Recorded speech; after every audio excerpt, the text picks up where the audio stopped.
Are you eating enough protein? Because lots of my clients aren't.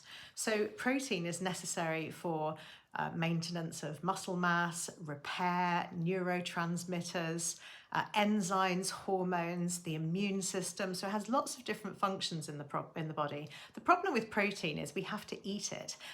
We have to eat it as amino acids, and we can't just make it in the body. The only way we can make it ourselves is by using our own muscle to break it down to get those amino acids. So we do need to be eating it. So what happens if you're not getting enough? Well, what can happen is that you become very hungry all the time, so you never quite feel full up. It can also make you anxious. It can affect your blood sugar balance, your hormones. It can make you tired. It can also disrupt your sleep. So it's a stabilizing nutrient in the body, which calms everything down. And when we have enough protein, we generally feel less hungry between meals. So we feel full up and satisfied. It sends a message to our brain to say, yes, that was a good meal. I don't need to go straight back into the kitchen and scour the cupboards for more snacks. So we've really said what it does, but what is enough? How do we know if we've had enough protein? Well, one is if you're always hungry and a meal never fills you up, and an hour or an hour and a half later you're back in the kitchen looking for something else, you've probably not had enough protein or fats, but often it's the protein. And as we get older, we can become slightly less able to absorb protein. That's because it's down to things like hydrochloric acid. So we might just need a little bit more.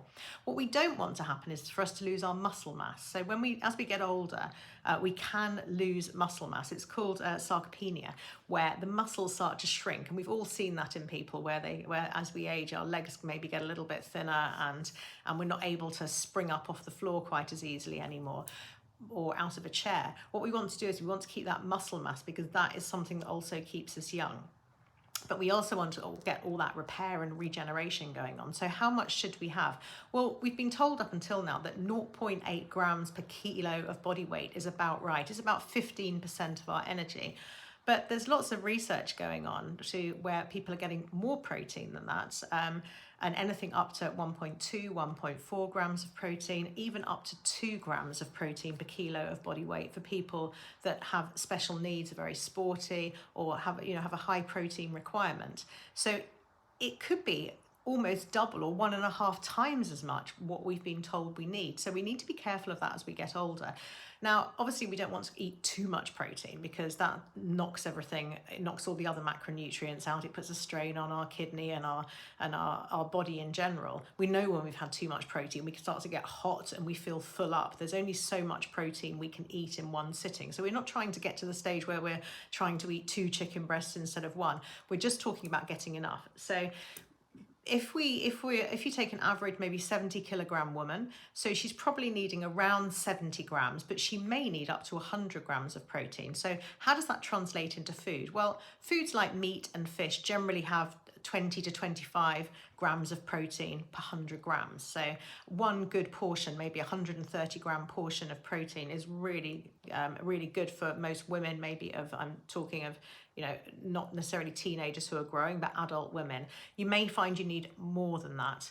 So you can then have different protein sources on your plate by adding things like a crumbling of feta cheese or some parmesan. It could be that you're adding some hummus on the side of your plate, some nuts and seeds to your plate. That would all add to the protein.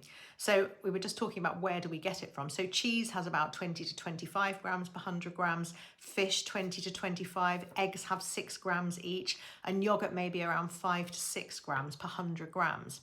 So if you started the day with 200 grams of yogurt and you put some nuts and seeds in there and you added some blueberries, you get quite a good start to your day. Also, you could have two eggs with bread. Actually, if you take a really nice sourdough bread, maybe would have about 10 grams of protein per 100 grams. So you could have a small amount of bread. Even oats have some protein in them. Where it becomes harder is when we have more of the plant-based proteins. We need to be just a little bit more careful. We need to be smarter. So if we, for example, change a normal cheese for a vegan cheese, what we're actually doing is losing that 20-25 grams of protein to 0.